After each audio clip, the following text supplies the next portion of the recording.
All right, so we've seen that Texas has passed a bill that removes the requirement that schools teach that the Ku Klux Klan was morally wrong. Along with Martin Luther King's I Have a Dream speech and the true history of Native Americans, this is pretty much their response to the discussion surrounding critical race theory. And this is pretty much the attitude with a lot of places. A lot of schools feel that it's not necessary. They're okay with teaching things like slavery was really workers that were on agricultural plantations. You know, our response will be to get with our allies, the Democrats, and we're going to get together and we're going to fight this. We're going to change their mind and we're going to push legislation to get this critical information into schools.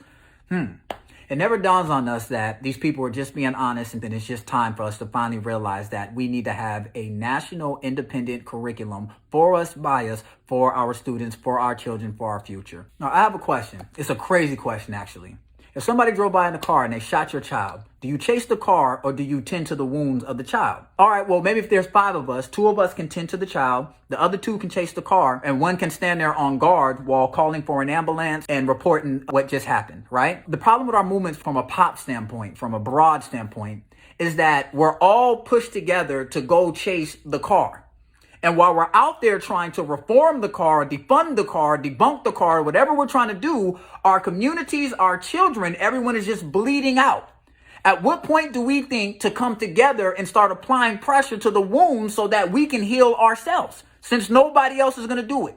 And we're so afraid of the word independence because we don't want to offend America. And America is based off of independence, right? When it was only 13 colonies in Britain, who was in and out of wars and they was having financial problems, they kept taxing the 13 colonies that we now know as America, right? Or the East Coast. The oppression and the way the Redcoats were treating them, especially with what happened with the Boston Massacre earlier, Massachusetts had decided that enough was enough. Okay, y'all want to tax us for this tea and y'all want to create deals of import-export that doesn't benefit us? Okay, this is what we're going to do.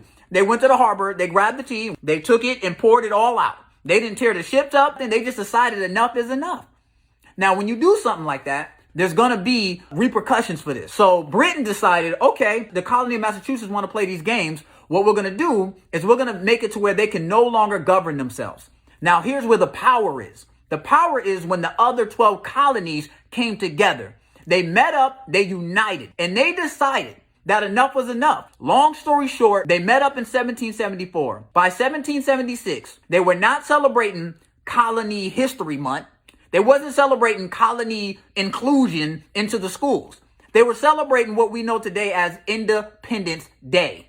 We need the national conversation for our people to change to independence, at least with education.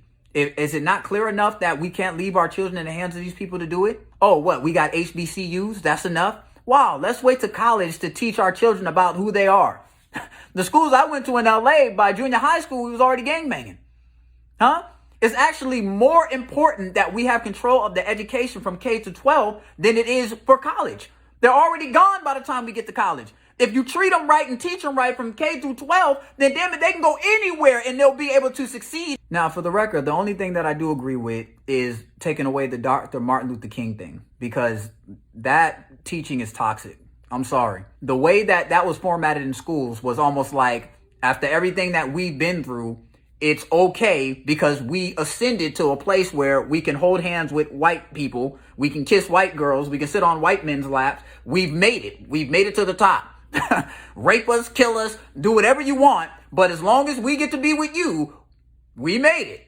No, we need schools that stick to the formula of who MLK really was. After integration happened in 1965, he had realized that it wasn't enough and it was hypocritical the way that they went about it. And that's why before he died, he said, now when we come to Washington in this campaign, we're coming to get our check.